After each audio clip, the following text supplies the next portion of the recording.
Tukiteteresha mahakama, ndugu zangu, tukiteteresha mahakama, hatuna jeshi wala polisi wa kuzuia hasira za watu milioni 61, milioni 62. Lazima tuelewe hiki kihopu kidogo nachokiona ni kwa sababu mimi naamini panya akinikanyaga nitampeleka mahakamani. Nikishajua mahakama hii ni ya panya na inafanya anachotaka panya, tutafika mahali tutalia na kuomboleza. Siku moja baada ya wakili msomi Boniface Mwabukusi kuripoti katika ukurasa wake wa Facebook akiuambia umma kwamba anatishiwa kuuawa na mtu mwenye namba 0792705831, huku akiweka wazi ama bayana maneno ambayo ameandikiwa kwenye simu yake. Ujumbe huo ni kukumbushe msomaji ama msikilizaji ambao ulisema kama ifuatavyo. Ujumbe huo ambao ameuchapisha alisema kwamba unapenda sifa sana, jiandae kuacha mjane na yatima. Wewe njoo Mbeya kama ulivyosema na kuwinda ulipo tupo. Njoo uone kama mdomo wako utakusaidia zaidi ya kukuangamiza. Kama uwakili umekushinda, iambie familia yako na kuiaga kuwa uko vitani. Mambo vipi? Naona unabwebwaja sana. Unataka sifa au wewe mwambie, anasema wewe mwambie Pengo ajiandae vizuri.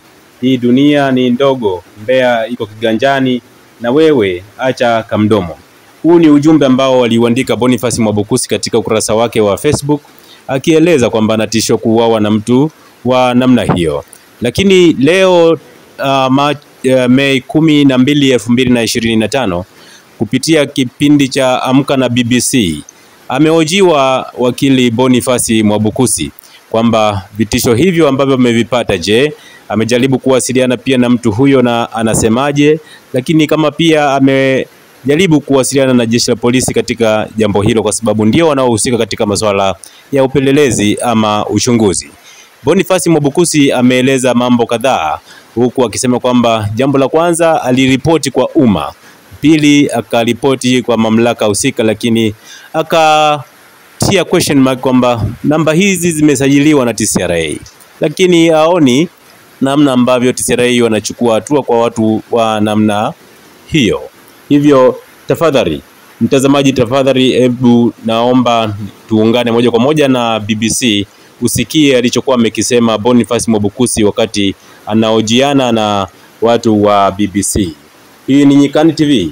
Tafadhali karibu umsikie Boniface Anyisire Mwabukusi katika BBC asubuhi ya leo, ambapo ameeleza mambo kadhaa kuhusiana na jambo hilo la kutishwa kwake. Karibu.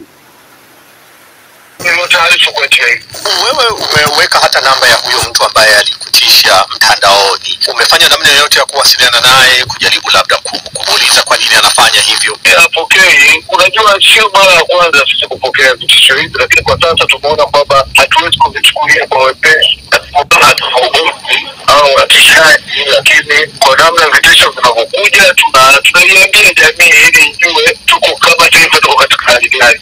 Nilimwambia kwamba kimsingi nataka nijue ana shida gani. Aliambia shida yao ni kuniua kwa sababu mimi najidai nafahamu, najidai naongea, najidai na watoto yao husika.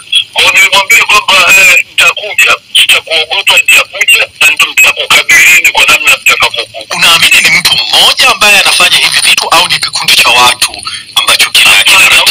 Mtu mmoja, ni kikundi cha watu, timu ya watu, lakini ni backup ya watu waliotakiwa kuwa na dhamana ya kutulinda. Kwa nini unaamini hivyo? Kwa nini TCRA na wakamati watu hawa? Soka meseji zake na mawasiliano yake ya mwisho yanaonekana aliwasiliana na nani? Huyo mawasiliano yake yanaonekana aliwasiliana na nani? Shahidi amejitokeza, mawasiliano yake yanaonyesha alikuwa anawasiliana na nani, aliwataja na baadhi ya askari polisi. Kwa hiyo hawa TCRA kazi yao ni nini? Walisema wanasajili ili wanasajili labda kwa alama za vidole kijue. Unafikiri kwa nini uhalifu unatendwa? Kwa sababu tunasajili kwa sababu mtandao unaingia